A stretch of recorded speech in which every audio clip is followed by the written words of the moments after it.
आप इनफर्टिलिटी और पीसीओडी जैसे कॉम्प्लिकेटेड डिसीजेस आयुर्वेदिक अप्रोच से ट्रीट कर सकते हो.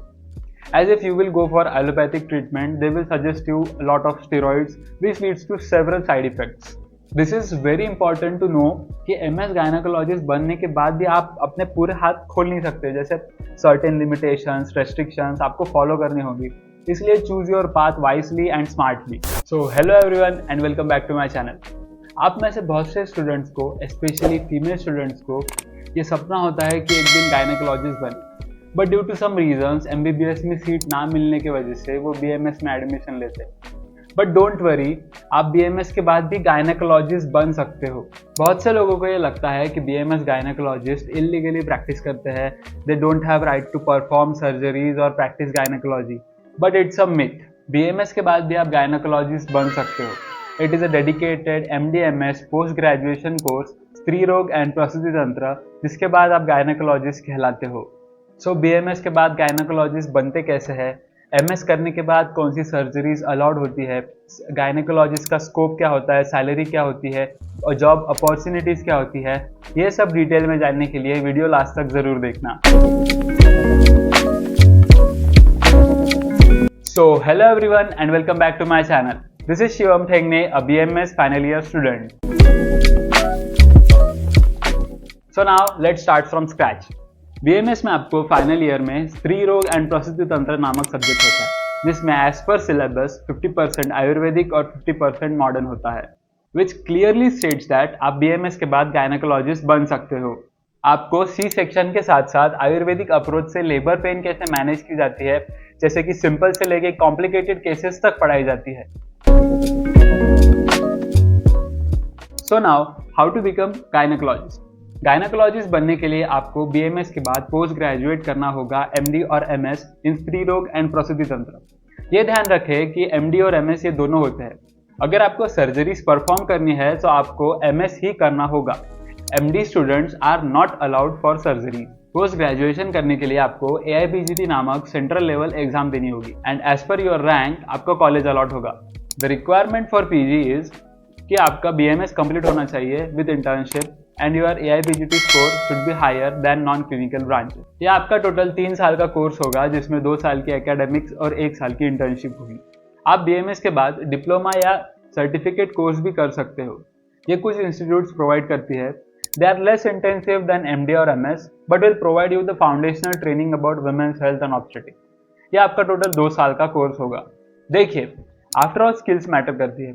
आप MD करो, MS करो या DGO करो, but MD and MS will be higher level than DGO. अगर आपने अच्छे सेंट्रल इंस्टीट्यूट से तीनों में से कौन सा भी एक कोर्स किया तो आपका फ्यूचर वेल एंड गुड होगा, ये मेरी गारंटी है. But my suggestion would be try your best for MD और MS rather than DGO. Now let's talk about future of Ayurvedic gynaecology. See, Ayurvedic approach से गायनेकोलॉजी में बहुत ज़्यादा स्कोप है. आजकल लोगों को आयुर्वेद में ज़्यादा इंटरेस्ट होने लग गया है. आप इनफर्टिलिटी और PCOD जैसे कॉम्प्लिकेटेड डिसीजेस आयुर्वेदिक अप्रोच से ट्रीट कर सकते हो. As if you will go for allopathic treatment, they will suggest you a lot of steroids which leads to several side effects. This states that BMS के बाद आप gynaec practice करना ये legal है और इसमें स्कोप भी बहुत है. Now let's talk about career opportunities after BMS gynecologist. First is Ayurvedic gynecologist. Several hospital chains require Ayurvedic gynecologist so as you can work there. आप as a consultant work कर सकते हो, जिसमें आप women's health, infertility, prenatal and postnatal care ये सब treat कर सकते हो and you can consult your patient. The next is professor or lecturer. आप MD/MS के बाद as a lecturer और एज ए प्रोफेसर अपॉइंट हो सकते हो इन अ गवर्नमेंट और प्राइवेट कॉलेज. ये ध्यान रखें कि MD और MS के बाद ही आप लेक्चरर बन सकते हो. सर्टिफिकेट या डिप्लोमा कोर्सेज के बाद आपको ये अपॉर्चुनिटी नहीं मिलेगी. And also after becoming gynaecologist you can start your own private practice and consult with your patients. Now let's talk about the most important topic of this video, that is surgeries allowed to a BMS gynecologist. After you become MS gynecologist, आपको आपकी limitations पता ही चल जाएगी. But if you are watching this video, let me tell you, आपको after BMS gynaecologist बनने के बाद बहुत सारे रेस्ट्रिक्शंस और लिमिटेशंस की फॉलो करनी होगी. आपको ओटी में माइनर सर्जरीज परफॉर्म करने की परमिशन होती है, but major surgeries you can't do, you will have certain limitations. Minor surgeries perform कर सकते हो जैसे सुचरिंग ऑफ एपिसियोटॉमी, आप DNC कर सकते हो, that is dilation and curate. अगर आप फर्स्ट ईयर में हो या सेकेंड ईयर में हो आपको ये टर्मिनोलॉजी समझ में नहीं आएगी। जैसे आप फाइनल ईयर में स्त्री रोग प्रसूति तंत्र पढ़ोगे, you will get to know this terminology. You can also insert and remove IUDs like copper T and all. आप नॉर्मल डिलीवरीज परफॉर्म कर सकते हो and do episiotomy if required, but you can't perform C-section और hysterectomy if it is getting complicated। आप complex surgery जैसे C-section या hysterectomy perform नहीं कर सकते हो, but you can assist। You can only perform if you'll get complete exposure, जिसके लिए आपका good college रहना बहुत ज़रूरी है। You can also perform minor procedures like removal of endometrial cysts, treatment of abscess, और also minor invasive procedures कर सकते हो and it's totally legal।